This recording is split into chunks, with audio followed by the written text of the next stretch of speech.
देखो संवेदनाएं, देखो व्यक्तिगत मामला है। संवेदनाएं अगर लोगों में अगर होती तो सती नहीं हो सकती, हजारों आदमियों के बीच में कोई स्त्री को मारा नहीं जा सकता, तो संवेदनाएं कैसे मानेंगे? संवेदनशील कम थे। हाँ, कोई बुद्ध, कोई महावीर, कोई कबीर संवेदनशील हो सकता है, बाकी आम जनता संवेदनहीन ज्यादा थी। आज ज्यादा संवेदनशील हो रहे हैं। मुझे याद हो रहा है कि आज लोग सांप को भी कम मारते हैं, जानवरों को। पहले तो हम देखते थे गांव में लोग सांप के पीछे दौड़ते तो पूरा गांव एक हो जाता था। जानवरों को मारने लग जाते थे कि ये जानवर खराब है, इसको मारो, कुत्तों को, और आराम से मारते थे। आजकल ऐसा नहीं हो, संवेदनाएं बढ़ी है। इकबाल नागौरी जी सोले, सर आप हर रोज भ्रांतियों को दूर कर रहे हैं, हम आपके लाइव सेशन को देखकर दिल को खुशी होती है। आज इकबाल जी को खुशी हो रही है, कल परसों को कई विरोध भी था इनका, हो सकता है कि चलता रहता है। माया की दौड़ में आगे, या तो धार्मिक बातें कर रहे हैं कुछ ज़्यादा ही। चेतना का विकास अगर हुआ होता तो आसपास के सच्चे संत भी होते। अब तो पाखंडियों का जमघट है। पाखंडी पहले भी खूब थे मोहनलाल जी, ऐसी कोई बात थोड़ी है। अगर पाखंडी नहीं होते तो कबीर किसके लिए कह रहे थे रोज?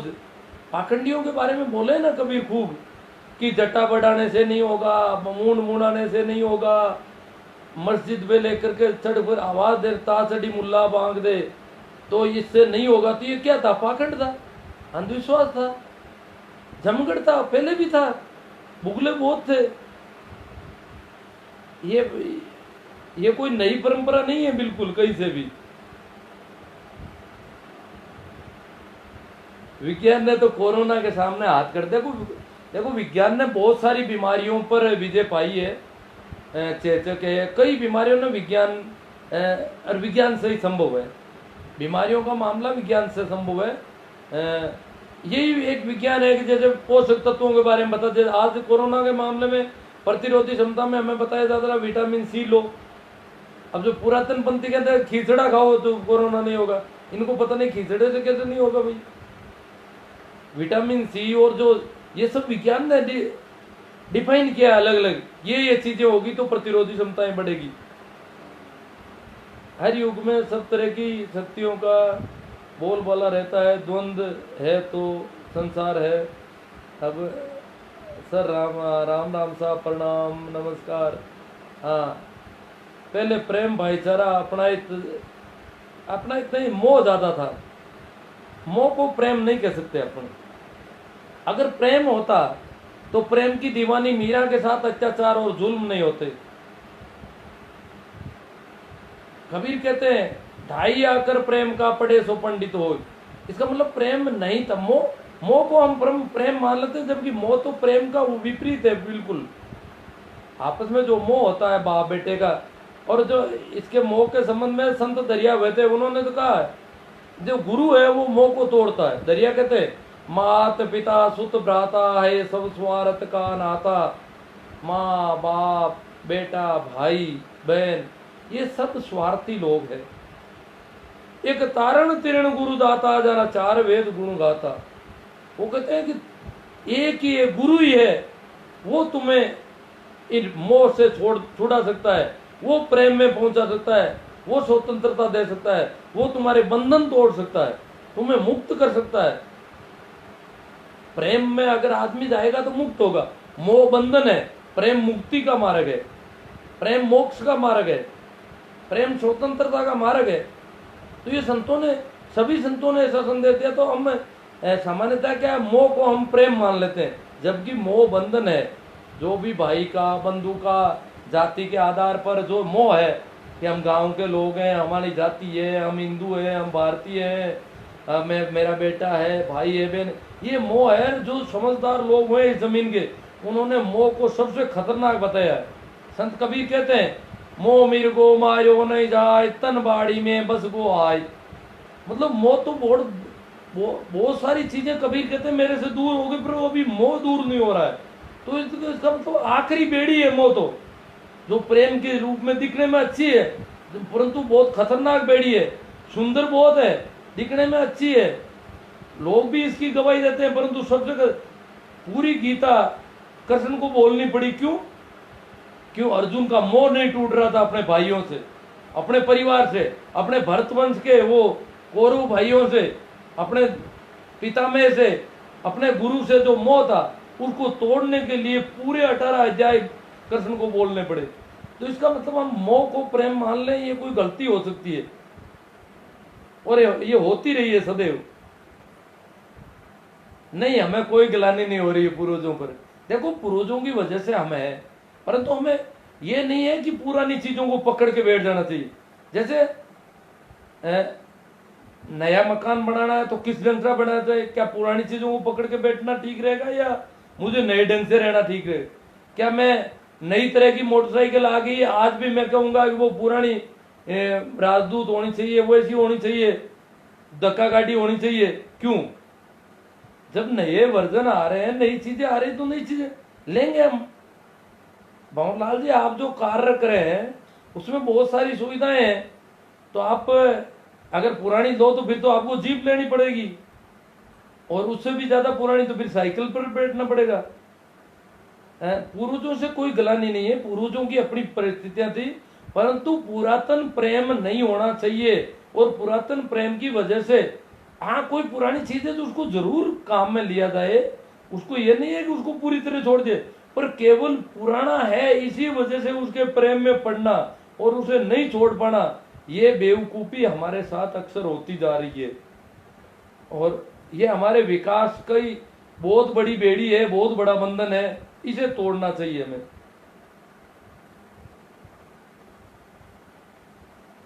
भंवरलाल जी कह रहे हैं संत को कोई नहीं मार सकता। मैं कब कह रहा हूं मार सकता है? हमारा व्यवहार क्या होता है सत्य के साथ, ये बात तो ये है कि सत्य के साथ झूठे लोगों का व्यवहार कैसा है, ये देखना पड़ेगा। मार सकता है कि नहीं मार सकता है? और मरने में शरीर के रूप में जीसस मरते हैं, सुकरात मरते हैं, मरते भी हैं, ऐसी कोई बात नहीं है। मंसूर को मारा गया सरेआम।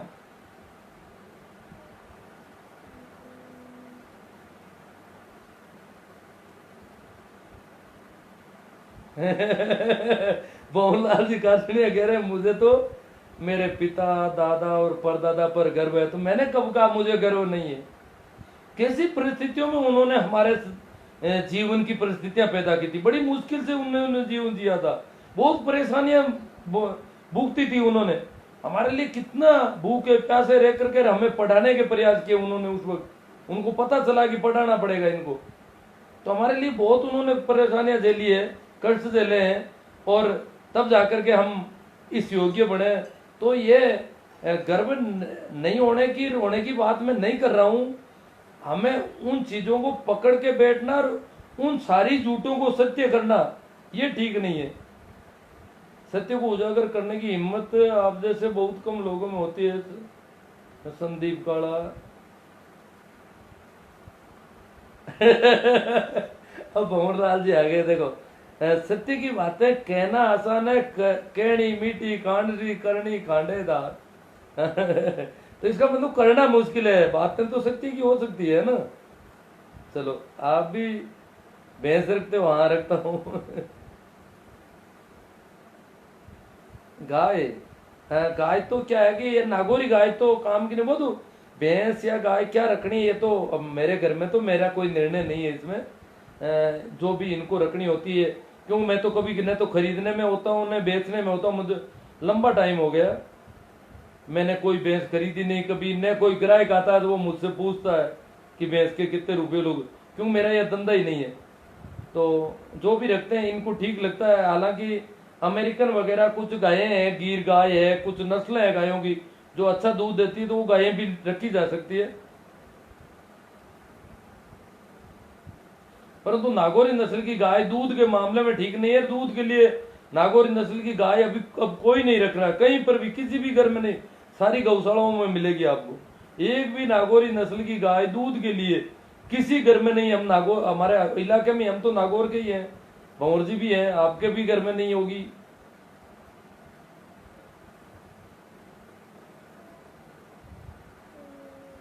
अब आसपास के उदाहरण मुझे याद आएंगे तो दूंगा मैं।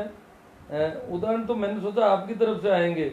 अपने मियाँ मिट्टू बनना आसान है, बुजुर्गों पर कीचड़ उछालना भी आसान है। अगर बुजुर्गों की कुछ सीखना बड़ा मुश्किल है, मेरा मानना है। भाई सिंह साहब नागौरी जयराम जी, तो बुजुर्गों से सीखने की मना थोड़ी कर रहे हैं हम। सारा जो विज्ञान बुजुर्गों ने दिया है आज की थोड़ी है। जेम्स वाट ने कब बनाया बाप का इंजन, बाद में उसके विकसित मॉडल आ गए, परंतु इंजन तो उन्होंने बनाया ना पहले पहले, ऑटो इंजन तो हम वो सारी चीजें हमने काम लिए ना, बुजुर्गों की आविष्कार भी किए हैं बुजुर्गों ने बहुत सारे। ये बात थोड़ी है। परंतु जब कोई चीज नई आ गई है तो पुरानी को पकड़े रहना ठीक नहीं है।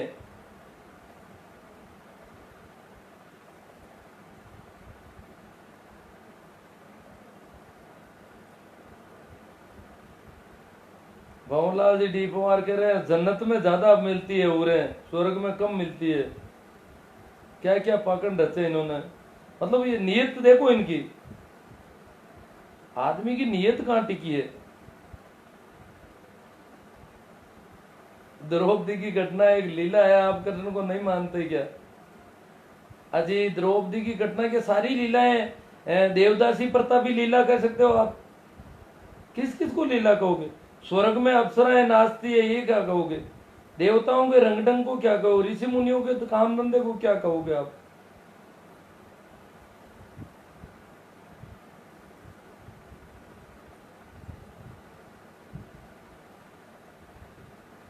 हाँ, भवनलाल जी डी पवार कहते हैं होशियार आदमी, चालबाज आदमी बहुत ज्यादा खतरनाक है। तभी तो अभी के जो लोग हैं, अब आज के जो बदमाश है पुराने बदमाशों से ज्यादा खतरनाक है, क्योंकि उनको एजुकेशन मिल गया और उनके पास अच्छी चीजें आ गई, टेक्निक ज्यादा आ गई, इसलिए वो बहुत ज्यादा नुकसान कर सकते हैं। ये बात ठीक है आपकी, बहुत अच्छी बात है। पर इसके आधार पर हम पुराने लोगों को बिल्कुल निरपराध नहीं कह सकते। हाँ, शिक्षा से अपराध बढ़ जाता है। अपराधी माइंड है, उसको ठीक नहीं किया है, शिक्षा की दिशा खराब हो सकती है हमारी कोई।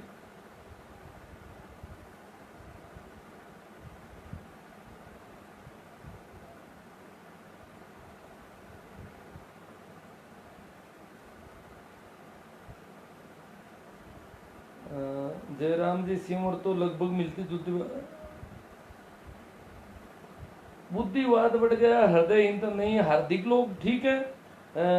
हृदय की अगर बात करें तो जो स्त्रियों पर जो अत्याचार होता था ये हार्दिक लोग थे। जो जुल्म होते थे आप देखोगे, आपस में भाई बंधुओं को दबाया जाता था, न्याय के नाम पर पंचायतें बड़े गलत न्याय कर देती थी। ये हृदय है क्या? बुद्धिवाद जितनी उनकी औकात थी बुद्धिवाद था। आज भी हृदय पर बहुत ज्यादा इंटेलिजेंसिया है, बहुत ज्यादा पढ़े लिखे और प्रतिभाशाली लोग हैं, उनमें भी बहुत ज्यादा हृदय मिल जाता है। ऐसा नहीं कहा जा सकता इस बात पर।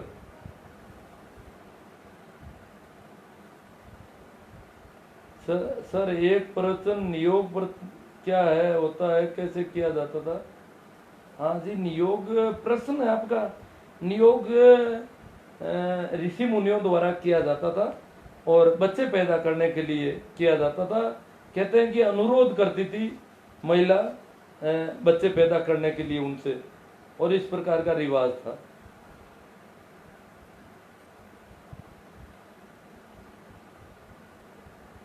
सत्य स्वयं सम्मानित है, उसको किसी के प्रमाण पत्र की आवश्यकता नहीं होती है। झूठ और सच, मानव सत्य से जुड़ा है, मानव विनाश तक चलेगा। परंतु पुराने आदमियों को अगर अपन सच्चा कहें और जबकि उनकी झूठे बहुत ज्यादा देखने को मिली है, तो पूरी तरह से पुराने होने की वजह से उनको सच्चा नहीं कहा जा सकता।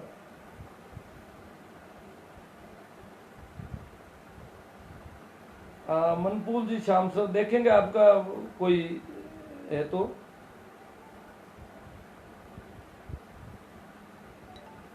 भवनलाल जी काटने कहते मेरे दादा दादी के घर पर रोजाना 5-7 आदमी खाना खाते थे, हम महीने में भी 5-7 मेहमानों को नहीं झेल पाते।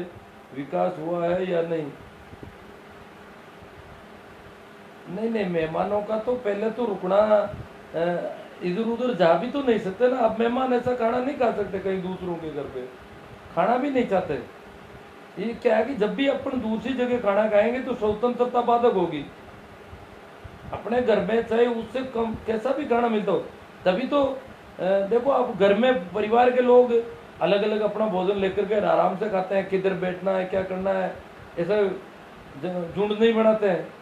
तो ये स्वतंत्र दूसरी जगह खाना खाने में काफ़ी उसकी स्वतंत्रता बाधित होती है। इसलिए आजकल साधन बहुत है, कोई कहीं पर रुकता भी नहीं है और भूखे नहीं मरते हैं लोग कहीं पर भी खाते हैं तो। हाँ, लड़कियां दान दी जाती थी।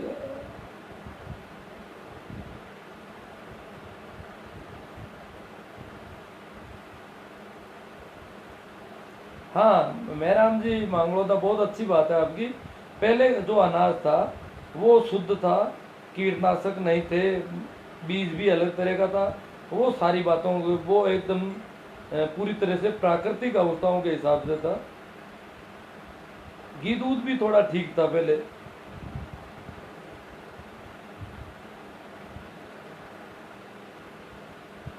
पहले तो घर वाले पीते के दूध पिलाते थे।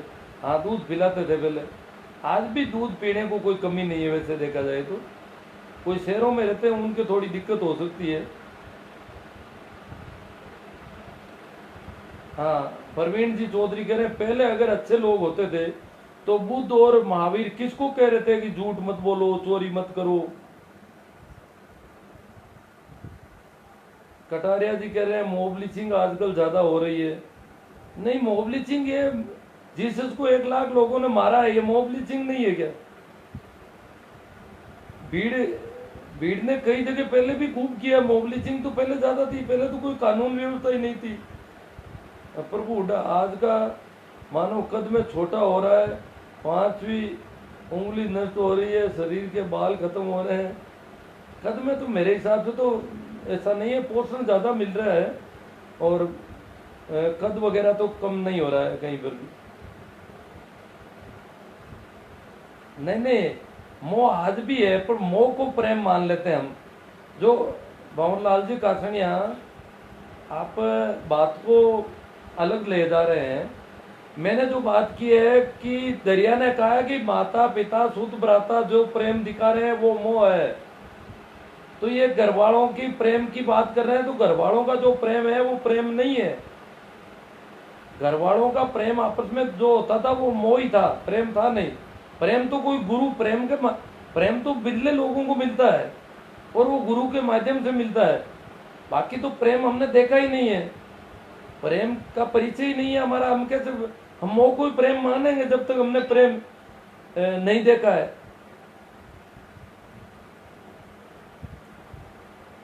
हम तो केवल प्रेम की बातें कर सकते हैं।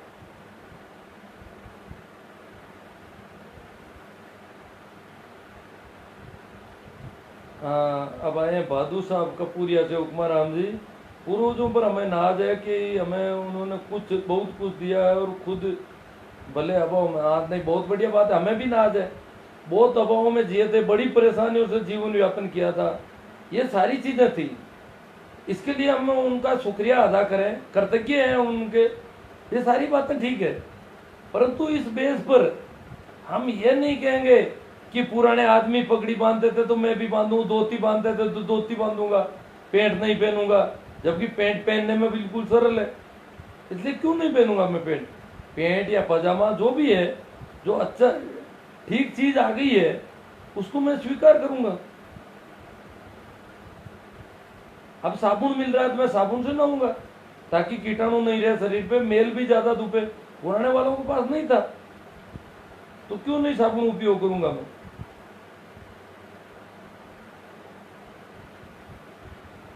सर, मीराबाई के परिवार में ही मीराबाई को बहुत दुख दिया, बहुत दुख की बात है। एक दूसरे की निस्वार्थ हेल्प को प्रेम नहीं कह सकते।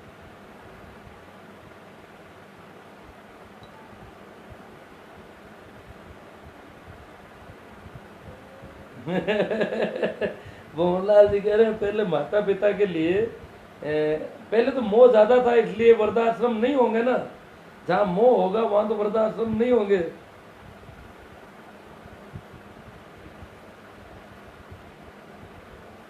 माता पिता का दबाव भी पहले बहुत ज्यादा था युवाओं के। कृष्ण को आप क्या मानते हैं?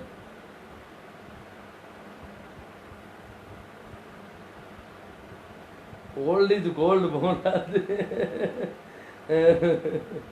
तो हम नहीं कह रहे हैं कि ओल्ड इज गोल्ड नहीं है, ओल्ड ठीक है, परंतु आपने कुछ गड़बड़ियां कर रखी है। आप कार रखते हो, जबकि आज भी बैल सकड़ी रख सकते हो, आप घोड़ी रख सकते हो मोटरसाइकिल की जगह, कोई घोड़ी ले आओ अच्छी सी, और रथ ले आओ, जैसे कृष्ण के पास रथ था, घोड़े जोत दो, कार की तरह भागो उसमें। कुछ ऐसा किया जा सकता है आज भी, अगर आप ओल्ड पे ज्यादा जोर दे रहे हैं। आप खुद ओल्ड पे नहीं चल रहे हो, पूरे पूरे नई चीजें अपना रहे हो और ओल्ड इज गोल्ड बता रहे हो।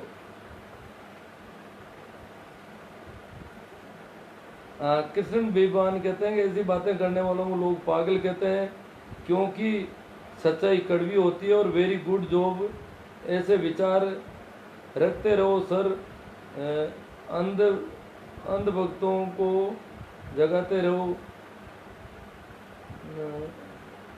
सर आप दोगली नीति का अनुसरण क्यों करते हो? प्रभु हुड्डा कह रहे हैं दोगली नीति, अब पता नहीं क्या हो गया, इनके साथ कुछ गड़बड़ कर दी है मैंने कहीं। हाँ, प्रेमाराम जी से आ गए, राम राज्य को छोड़कर देखे तो समय के मुताबिक ठीक ही रहा है, बाकी सुधार की गुंजाइश हमेशा रही है और अगली पीढ़ी सदा बेहतर करती आई है। हाँ, अगली पीढ़ी सदा बेहतर की तरफ बढ़े और पुरानी चीज को केवल इस वजह से नहीं पकड़े कि वो पुरानी थी, पूर्वजों ने काम ली। गाय का माता कहने वालों का भैंस ने क्या बिगड़ा है? अगर गाय माता है तो भैंस को भी माता का दर्जा, भैंस तो बड़ी माता है और भी ज्यादा दूध देती है। आपके घर में आपका ही निर्णय होता है, आप मजे ले रहे हो, जहाँ जरूरत पड़ती है वहाँ तटस्थ हो जाते हो और अन्यथा घर के सब काम ही करते हो स्वामी जी। नहीं नहीं, मैंने कभी आज तक कोई भैंस खरीदी है नहीं खरीदी है, खरीदनी है, ऐसा कोई निर्णय कभी नहीं। न मेरे से कोई पूछता है, न मैं कभी कोई ऐसा निर्णय, कोई नहीं कह सकता मेरे घर में कि मैंने कभी ये तय किया। और किसी पिछले 20-25 साल में जितनी भी मेरे घर में भैंसें बेची गई है, और जो खरीदार आए हैं उन्होंने किसी ने मेरे से मोल नहीं किया, और मुझे पता ही नहीं रहता अपना आप जिनको खरीदना होता है वो घर में बात करते हैं। तो मेरा कौन सा निर्णय कहीं भी नहीं है, खरीद फरोख्त में, लेन देन में कहीं मैं हूं ही नहीं बीच में। अब आप पता नहीं क्यों कह रहे हो, मेरे गांव का कोई आदमी कहता तो मेरे समझ में आता, और आप तो यूं ही कोई उकसाने के लिए कहते होंगे।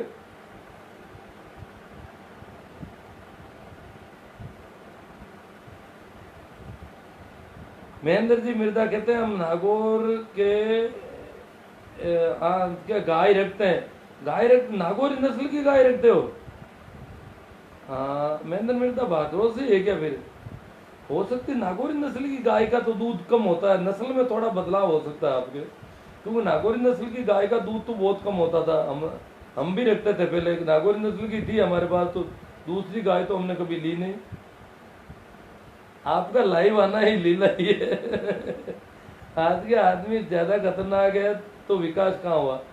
हाँ, आदमी तो खतरनाक ज्यादा हो सकता है। आज का आदमी अगर अपराध करेगा तो वो ज्यादा अपराध कर सकेगा, क्योंकि उसमें अपराध करने की क्षमता भी ज्यादा आ गई है। स्त्रियों पर जुल्म हर युग में हुए हैं, हाँ सही बात है। स्त्रियों पर क्यों, पुरुषों पर भी हुए, सब पर हुए जुल्म। पहले ज्यादा हुए थे, अब कम हो रहे हैं, ये अच्छी बात है।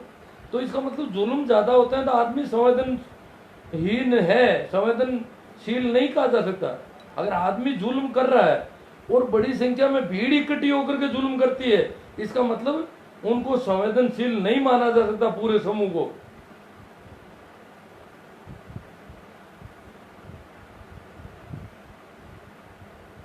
अब सती प्रथा किसने शुरू की, क्यों की? अब देखो, ये जो भी था इसका ज़्यादा अपन नहीं कर सकेंगे इसमें चर्चा। इसको धार्मिक माना गया है सती प्रथा को, और धार्मिक आवरण में यह सारा कर लिया गया, धर्म सम्मत माना गया। शास्त्रों में इसको बहुत बड़ा चढ़ा करके, इसकी पूजा, इसके मंदिर, इसके मेले, ये सारी चीजें हुई, इसकी वजह से ये इतना बड़ा अपराध हो सका। बाकी बहुत बड़ा अपराध है, सामूहिक रूप से अपराध हुआ है, मॉब लिंचिंग जैसा ही समझो, उससे भी ज्यादा खतरनाक। वहां तो मॉब लिंचिंग में ऐसा एकदम किसी को एकदम भावनात्मक रूप से गड़बड़ हो जाती है भीड़ में, ये तो बड़े सामूहिक रूप से उत्सव के साथ करते थे। उस ढोल नगाड़े बजा कर करते थे।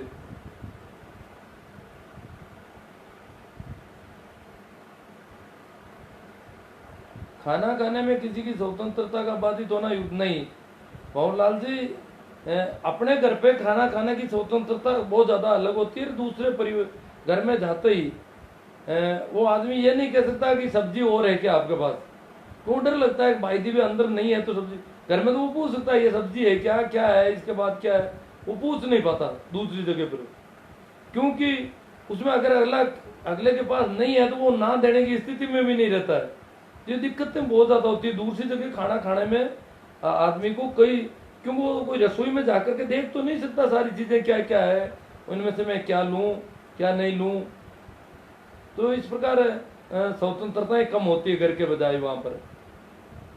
दूसरी जगह थोड़ा थोड़ा अलगाव होता है।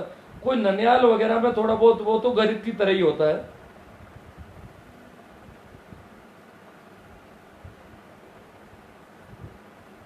हाँ, वो आबादी कम थी तो प्रेम भाव नहीं, वो भी मोह ही है। स्वार्थ की भावना कम होता था।